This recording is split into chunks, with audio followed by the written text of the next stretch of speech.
तो भारत ने हाल ही में अमेरिकी 5वीं पीढ़ी के F-35 लड़ाकू विमान खरीदने की दिशा में महत्वपूर्ण कदम उठाया है, जो न केवल रक्षा क्षेत्र में एक गेम चेंजर साबित होगा, बल्कि इसका चीन और पाकिस्तान पर भी गहरा प्रभाव पड़ेगा।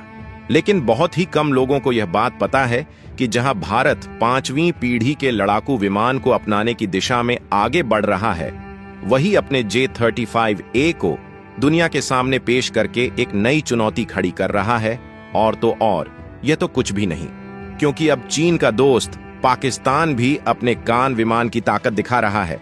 अब सवाल यह उठता है कि F-35 और भारत के घरेलू AMCA के सामने चीनी J-35A और पाकिस्तानी कान जैसे विमान कैसे टिक पाएंगे। ये नई तकनीकी शक्तियां एशिया के आकाश में संतुलन को किस दिशा में मोड़ेंगी? क्या चीन और पाकिस्तान की रणनीति का मुकाबला भारत कर पाएगा या नहीं? आइए समझते हैं आज की इस वीडियो में। लेकिन आगे बढ़ने से पहले भारत की आसमानी ताकत के लिए कमेंट में जय हिंद जरूर लिखें। दरअसल अमेरिका ने भारत को F-35A लड़ाकू विमान की पेशकश की है, जो भारत के लिए एक महत्वपूर्ण अवसर हो सकता है। वहीं भारत अपने खुद के अत्याधुनिक 5th generation fighter jet programme AMCA advance medium combat aircraft पर भी काम कर रहा है, जो भविष्य में भारतीय वायुसेना की ताकत को एक नई ऊंचाई पर ले जाएगा। और देखा जाए तो AMCA प्रोग्राम का लक्ष्य है एक स्टील्थ तकनीक से लैस अत्याधुनिक फाइटर जेट का निर्माण, जो भारत को वायु रक्षा क्षेत्र में वैश्विक शक्तियों के बराबर खड़ा कर सके। इस मामले में दुनिया के प्रमुख खिलाड़ी अमेरिका, रूस और चीन हैं, जिनके पास पहले से ही स्टील्थ फाइटर जेट्स हैं। इसके अलावा तुर्की ने अपने स्टील्थ फाइटर जेट प्रोग्राम कान को लॉन्च किया है और पाकिस्तान से इसका संयुक्त उत्पादन करने की पेशकश भी की है, जिससे भारत के लिए एक नई चुनौती सामने आई है, क्योंकि चीन और पाकिस्तान दोनों के पास अपने अपने 5th generation stealth fighter jet हो सकते हैं। ऐसे में भारत को न सिर्फ अपने रक्षा उद्योग को और मजबूत करना होगा, बल्कि अपने एरियल डोमिनेंस को बरकरार रखने के लिए एक मजबूत रणनीति की आवश्यकता भी होगी। जबकि चीन की बात करें तो चीन पहले ही 2 अत्याधुनिक 5वीं पीढ़ी के स्टील्थ फाइटर विमान J-20 और J-35 अपने बेड़े में शामिल कर चुका है, जिसमें J-20 को लॉन्ग रेंज स्टील्थ फाइटर कहा जाता है, जो चीन की वायुसेना का एक प्रमुख हिस्सा है और उसे हवाई मुकाबलों में अपार ताकत प्रदान करता है। वहीं J-35 एक और नए युग का विमान है, जो चीन की वायु रक्षा को और भी मजबूत करता है। दिलचस्प बात यह है कि पाकिस्तान ने भी इस तकनीक में पीछे नहीं रहने की योजना बनाई है, क्योंकि पिछले साल पाकिस्तान ने घोषणा की थी कि वह 40 J-30 विमानों की खरीदारी करेगा, जो उसकी वायुसेना की शक्ति को कई गुना बढ़ा सकता है। ऐसे में दोनों पड़ोसियों चीन और पाकिस्तान के पास अपनी अपनी स्टील्थ फाइटर जेट्स होना भारत के लिए एक बड़ी चिंता का विषय बन सकता है। हालांकि भारत के लिए एक सुनहरा मौका है अगर वह अमेरिका से F-35A फाइटर जेट खरीदने का फैसला करता है। बात करें F-35A फाइटर जेट की, तो यह दुनिया का सबसे उन्नत स्टील्थ फाइटर है, जो चीन, पाकिस्तान और तुर्की के जेट्स से कहीं आगे है, खासकर टेक्नोलॉजी के मामले में। इसके साथ ही इस फाइटर जेट की एविएशन तकनीक और युद्ध क्षमता इन देशों के विमानों के मुकाबले कहीं ज्यादा विकसित और प्रभावशाली है।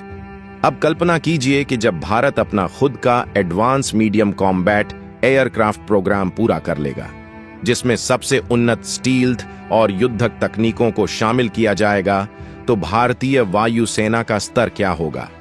यह केवल भारत की रक्षा को मजबूती नहीं देगा, बल्कि उसे क्षेत्रीय ताकत के रूप में स्थापित कर देगा, जिससे चीन, पाकिस्तान और तुर्की का वायु मार्ग पर दबदबा समाप्त हो जाएगा।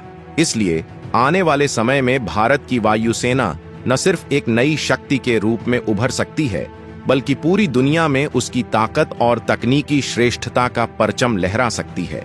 लेकिन यहाँ पर सबसे बड़ा सवाल ये है कि पाकिस्तान के 5th generation fighter jets project क्या हैं? तो पाकिस्तान के लिए चीन और तुर्की से 5th जनरेशन फाइटर जेट खरीदने का सवाल अभी भी एक बड़ा पहेली बना हुआ है, क्योंकि ऐसे विमानों को ऑपरेट करने में आने वाली लागत बेहद भारी होती है और इसे अपने बजट में समायोजित करना किसी भी देश के लिए चुनौतीपूर्ण हो सकता है। भारत जैसे देश जो पहले से ही अपनी रक्षा क्षमताओं को बढ़ाने के लिए भारी निवेश कर रहा है, वह भी इस खर्च को पूरा करने में संघर्ष कर रहा है। अब सोचिए, पाकिस्तान जो पहले ही आर्थिक संकटों और वित्तीय दबावों से जूझ रहा है, वह इतने महंगे और तकनीकी रूप से जटिल विमानों के संचालन के लिए जरूरी बजट कहां से जुटाएगा। इसके अलावा इन विमानों की देखभाल, प्रशिक्षण और उनके रखरखाव की लागत भी बहुत ज्यादा होती है, जो एक छोटे बजट वाले देश के लिए असंभव जैसा हो सकता है। फिर भी अगर पाकिस्तान चीन से J-35A स्टील्थ फाइटर और तुर्की से KN स्टील्थ फाइटर खरीद लेता है, और अगर भारत अमेरिका से F-35A लाइटनिंग II खरीद लेता है और खुद का AMCA विकसित कर लेता है, तो पश्चिम एशिया का वायु शक्ति संतुलन हमेशा के लिए बदल जाएगा, क्योंकि यहाँ पर भारतीय F-35A और AMCA लड़ाकू विमानों का संयुक्त बेड़ा न सिर्फ पाकिस्तान की उभरती क्षमताओं का मुकाबला करेगा, बल्कि भारत को बेहतर हवाई प्रभुत्व, स्टील्थ और नेटवर्क केंद्रित युद्ध क्षमताएं भी प्रदान करेगा। ऐसे में यदि भारत इस फाइटर जेट को खरीदने की दिशा में आगे बढ़ता है, तो ये पहली बार होगा जब भारत किसी अमेरिकी फाइटर जेट को अपने बेड़े में शामिल करेगा, क्योंकि देखा जाए तो भारत के पास अभी तक एक भी अमेरिकी लड़ाकू विमान नहीं है। ऐसे में इस अमेरिकी विमान की स्टील्थ टेक्नोलॉजी बेहतरीन है, जिसमें एडवांस सेंसर फ्यूजन और इलेक्ट्रॉनिक वॉरफेयर क्षमताएं हैं, जो भारत को अपनी कम अवलोकन क्षमता और हाई एंड नेटवर्क वॉरफेयर का उपयोग करके पाकिस्तानी लड़ाकू विमानों को हवाई क्षेत्र तक पहुंचने से रोकने के लिए एक बेहतरीन ताकत प्रदान करेगी।